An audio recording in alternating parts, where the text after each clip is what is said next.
Yo, check this out. Voice AI just made it possible to call 20,000 people without hiring a single sales rep. But here's what's crazy. We got people 58 jobs and generated over 750K for our client. And this is how we built it.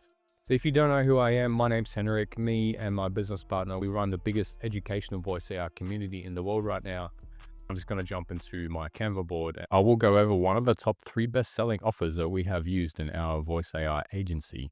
You'll talk about the ROI, the results, the high-level view of the actual build, and then the screenshot of the main logic. So the first offer, lead reactivation. So when we talk to our potential leads, initially we'll say something like, we'll use AI to help you with an impossible task, which was to contact 20,000 plus applicants. And the pain point is that applicants aren't hearing back after handing in their resume. And the one that's like hidden behind that one is that they can't actually call all these people back at all themselves without scaling or hiring lots of salespeople to call. So the ROI and the money saved for this specific use case, which was in the talent acquisition niche. And so we earned them almost 750K. We charged them over a span of not just this project, but some extra upgrades and stuff along the way. It was about 54K. I think initially it was about 26 or 28 we charged. And then the great thing is out of this is that AI gave jobs. It didn't steal jobs. It actually got 58 people jobs.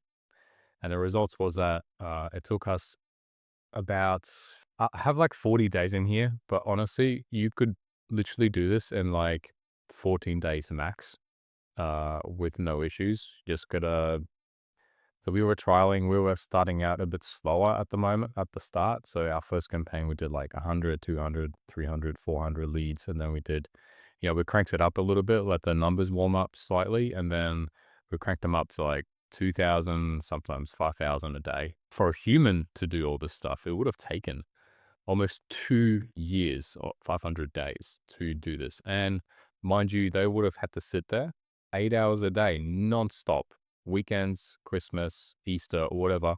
They would have had to be working the whole time. So this AR stuff just killed it. And this is how I actually got my numbers. So a headhunter gets around 10% of the job's annual salary, and it's equal to 754K. So numbers wise, on average in this particular company, the average salary per year is about 130K. So 10% of that is about 13,000. 13,000 times 58 will give you this number. And if you're interested, the project cost was just 4.5K. Pretty cool return on investment, I'd say. All right. So this next part is the high level of the build. So let's start off here. And let's now zoom in on the first few nodes. So the client will provide us a list of candidates. We then upload that list into Airtable. It's what we chose to use. But for higher volume stuff like this, I would actually recommend doing something like some kind of Postgres or Supabase setup. Then once we got that list running, we have a thing that runs through that list and grabs specific people from it, depending on whether they've been called or not.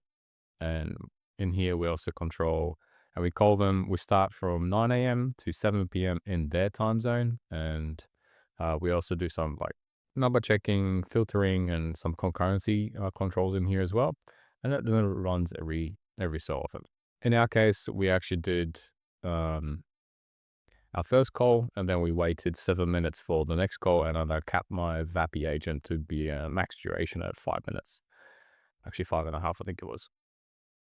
And then the calls are then made with Vapi, and we are grabbing dynamic variables from our Airtable. So we grab the name, the date they applied, the job that they applied for, so the name of it. So the script would go something like, hey, seems like you applied on the 8th of August for the position of software engineer. Are you still interested, or are you still looking for a job? Then we ask him for what's your expected salary. Did you want to work remote, online, or hybrid, and a bunch of other questions. Then what we do is we run the end of call report. So the transcript, basically. We run that through an LLM, and it extracts the variables and any KPIs that we wanted to track. If the call didn't go well, if it reached voicemail, then it validates this, whether we actually reached a voicemail and whether our robot talked to another robot. And we then decide whether we call again or not. And this logic is not within Vapi. I found better results to host the logic outside of it. So the whole extraction and analyzing of the transcript. We are using Airtable as a source of truth. And this actually decides whether we call again or not, and then whether we send an SMS. So what we did is if no one picked up on the first call, we did a second call. And then after that second call, if no one picked up that one, then we actually send an SMS to let them know that this is XYZ company. Call us back if you need. And then we had an inbound agent that would also take the calls. The results are then shown on a dashboard for the client, and we built this within Airtable. And currently, there is this Omni feature within Airtable, which is absolutely killer.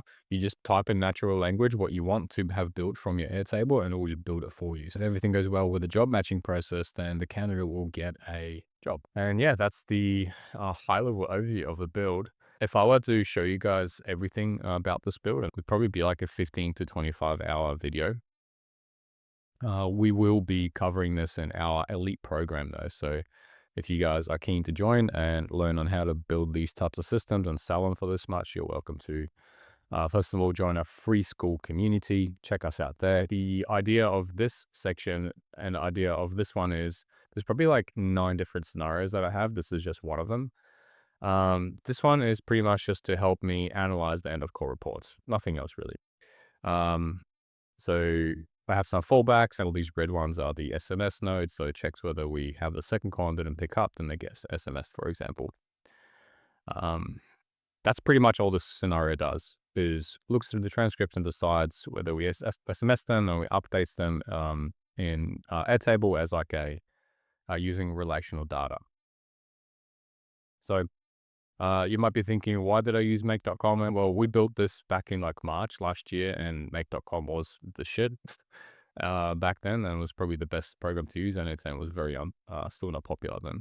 So I think in my next video, I'm going to go and cover the lead qualification build and the high level of it. So if you guys are interested in learning and seeing on how the build would go and how much we charge, how much money we made, all that cool stuff, then subscribe, and I'll be dropping that very soon.